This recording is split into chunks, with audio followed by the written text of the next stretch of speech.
Come on, these relationships that you think are so awesome, and you know why? And I'll fill you in a little. I'll fill you, especially the teenagers in the audience and the young people in the audience who kind of just recently kind of shot an email and somebody emailed them back, and a little Facebook thing happened, and you know, a little wink and a little there in the playground, even though it's a separate school.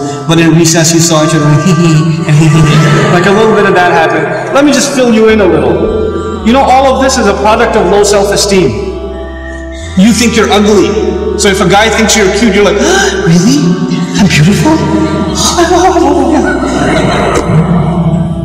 You know, you have low self-esteem. You think nobody's going to like you, nobody's going to want to marry you, and all of that stuff. And on the other hand, the guy, like, you know, we don't have good friendships and good relationships, and we're looking for something. And most of the guys, I don't have to tell you what's going on in your head. You and I have ijma' on this issue. The things that go on in our head. There's no reason for me to explain all of that to you, you know. But you know, just because you have raging hormones and you're like daydreaming about girls and things like that, it doesn't mean that you're in love. It just means that you haven't controlled your temptations yet. And you're ruining somebody's life. You're ruining an entire family. You realize what you're doing? And you call it love? You tell me if she was like 50 pounds fatter, you still be in love? Because she's the same person, same ruh inside her jasad, right?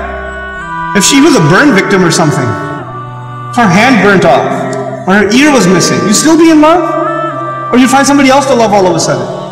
And if you can't answer that question honestly, then come on, you're not in love, you're just hormonal. That's all you are, you know? This is what we've done to relationships that are supposed to be beautiful. Marriage is supposed to be a beautiful relationship. It's supposed to be a lifelong relationship. But because you're watching all of these models on TV and stupid, like, you know, women that are just throwing themselves at men and all this stuff, and you've developed this delusional concept of what it means to have love in your life.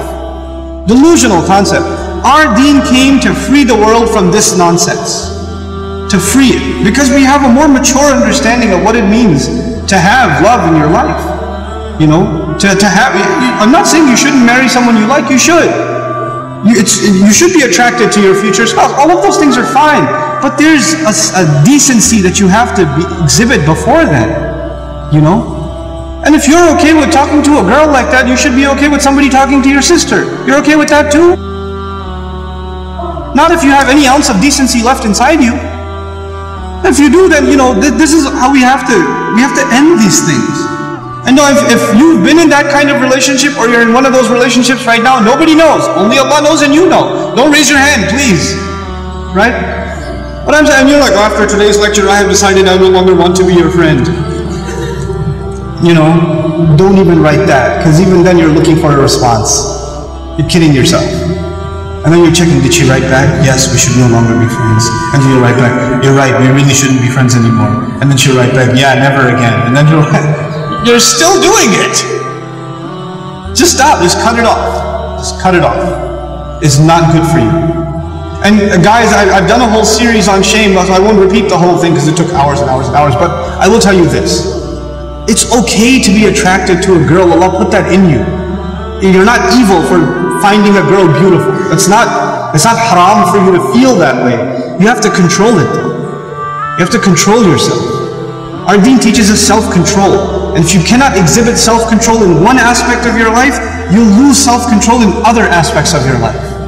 Same thing for you. Same thing for you. Control yourself. Control your giggle. Control your overly friendly demeanor in certain situations. Don't be oblivious to, don't say we're just friends, or he's like a brother to me. If he ain't your brother, he ain't your brother. That's it. That's it. Either he's your brother, you share a mom, or he's not. And that's the end of it.